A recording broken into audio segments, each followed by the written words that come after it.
Hello students, आज हम oxidation state, hydration energy, melting and boiling point क्या होते हैं ये हम पढ़ेंगे।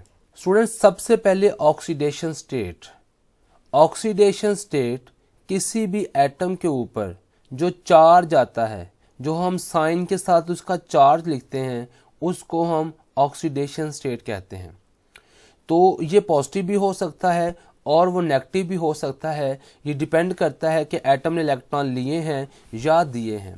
तो in case of sodium chloride, हम सोडियम क्लोराइड की बात करें तो हम जानते हैं कि सोडियम इलेक्ट्रॉन देता है, तो इसलिए उसकी ऑक्सीडेशन स्टेट +1 होगी, और क्लोरीन इलेक्ट्रॉन लेता है तो इसलिए उसकी ऑक्सीडेशन स्टेट -1 होगी।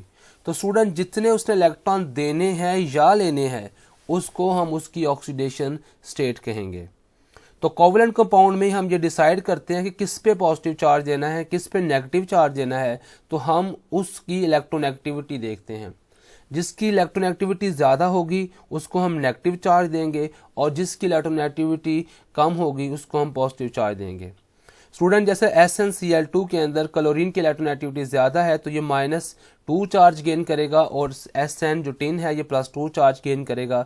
तो स्टूडेंट, यहाँ पे क्या हुआ, जो ऑक्सीडेशन स्टेट थी वो टिन की +2 थी, and that of chlorine is -1।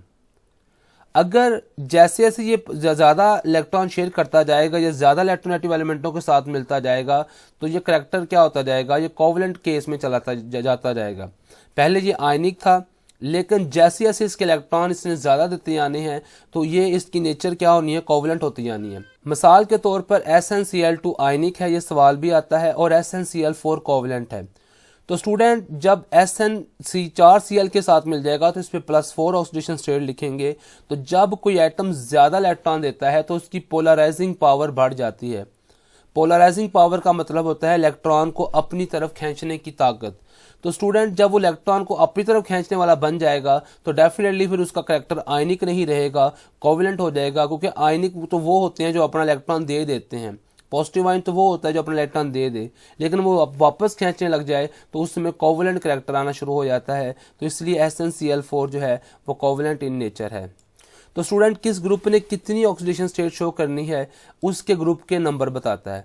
ये सारे पहले ग्रुप के मेंबर सारी +1 ऑक्सीडेशन स्टेट शो करेंगे, और ये सारे ग्रुप के मेंबर +2 ऑक्सीडेशन स्टेट शो करेंगे, और तीसरे ग्रुप के मेंबर सारे +3, और चौथे ग्रुप के सारे मेंबर सारे +4। तो चौथे ग्रुप तक जो उनका ग्रुप का नंबर होता है वही उनकी ऑक्सीडेशन स्टेट होती है। लेकिन पांचवें वाला को 5 +5 भी शो कर सकता है, +3 भी और -3 भी। ये पांचों के पांचों इलेक्ट्रॉन भी दे सकता है, 3 p ऑर्बिटल के इलेक्ट्रॉन भी दे सकता है, और 3 इलेक्ट्रॉन ले भी सकता है अपना ऑक्टेट कंप्लीट करने के लिए। और ये 2 इलेक्ट्रॉन ले भी सकते हैं और ऑक्टेट कंप्लीट कर सकते हैं, या अपने 6 इलेक्ट्रॉन दे के +6 ऑक्सीडेशन स्टेट भी शो कर लेंगे। लेकिन इनमें से ऑक्सीजन हमेशा क्या करता है, -2 ऑक्सीडेशन स्टेट शो करता है। और ये फ्लोरीन वाले 1 इलेक्ट्रॉन लेकर -1 ऑक्सीडेशन स्टेट शो करते हैं, और नोबल गैसेस का ऑक्टेट कंप्लीट होता है, इसलिए ना वो इलेक्ट्रॉन देते हैं ना लेते हैं, इनकी ऑक्सीडेशन स्टेट 0 आएगी। हाइड्रेशन एनर्जी, हाइड्रेशन का मतलब होता है वाटर, पानी। तो वाटर के अंदर, पानी के अंदर जब किसी आयन को डिसॉल्व किया जाएगा तो वो डिसॉल्व करने पर जितनी एनर्जी रिलीज करेगा हम उसको उसकी हाइड्रेशन एनर्जी कहेंगे। तो hydration energy is the heat absorbed और evolved when 1 mole of gaseous ions dissolve in water to give an infinitely dilute solution. तो स्टूडेंट, जहां पर H पॉजिटिव आयन को पानी में डाला तो उसने हाइड्रोनियम आयन दिया, उसने -1075 किलो जॉल पर मोल एनर्जी दी। किस आयन ने कितनी एनर्जी देनी है ये उसके चार्ज ने डिसाइड करना है, चार्ज टू साइज ने। तो स्टूडेंट, जहां पे देखें एल्यूमिनियम का ये साइज है, ये गोल सा दायरा इसका साइज है, तो इसके कम साइज पे ज़्यादा चार्ज है, और यहाँ पे साइज ज़्यादा है और यहाँ पे चार्ज कम है। तो जहाँ पर चार्ज ज़्यादा होगा स्टूडेंट, हमेशा कशिश की वजह से एनर्जी रिलीज होती है। तो वो +3 आयन जो वो होंगे वहाँ पे वो क्या करेंगे, वो ज़्यादा एनर्जी वहाँ पे क्या करेंगे, रिलीज करेंगे। तो आइसो इलेक्ट्रॉनिक कैटायन के अंदर जिनके इलेक्ट्रॉनिक चार्ज इनका ऊपर ज़्यादा होगा वो ज़्यादा एनर्जी रिलीज करेंगे। Melting and boiling point. Melting and boiling point student किसी भी एलिमेंट की स्ट्रॉन्ग अट्रैक्टिव फोर्सेस को रिप्रेजेंट करता है कि उनके दरमियान बॉन्ड कितने मजबूत हैं। तो अगर हम पीरियड की बात करें तो 1 to 4 तक जो होते हैं ये मेल्टिंग और बॉइलिंग पॉइंट क्या होते हैं, बढ़ते हैं। ऐसा क्यों होता है? इससे इसलिए होता है कि नंबर ऑफ अनपेयर इलेक्ट्रॉन बढ़ते हैं, तो जिसकी वजह से बॉन्ड बनाने की एबिलिटी ज़्यादा होती जाती है, तो चौथे कार्बन तक मेल्टिंग पॉइंट और बॉइलिंग पॉइंट बढ़ते हैं।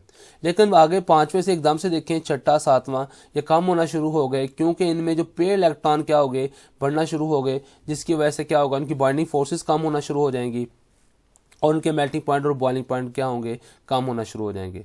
Variation in the group, the melting point और बॉइलिंग पॉइंट जो ग्रुप 1A और 2A ग्रुप के एलिमेंट के हैं वो डिक्रीज करते हैं from top to the bottom.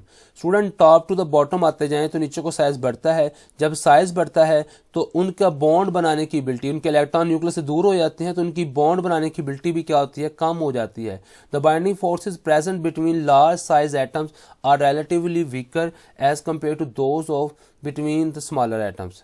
Student इसी तरह जो सातवें ग्रुप का मेंबर है उसके अंदर होएवर नीचे को जब जाएं तो उनके मेल्टिंग पॉइंट और बॉइलिंग पॉइंट बढ़ते हैं। क्यों बढ़ते हैं? हम पढ़कर आए हैं कि उनके यहाँ पोलराइजेबिलिटी बढ़ जाती है। पोलराइजेबिलिटी होती है इलेक्ट्रॉन क्लाउड का रिपेल करना, तो इसमें लंडन फोर्सेस बढ़ना शुरू हो जाएंगी, तो इसकी वजह से नीचे को मेल्टिंग पॉइंट और बॉइलिंग पॉइंट बढ़ते हैं।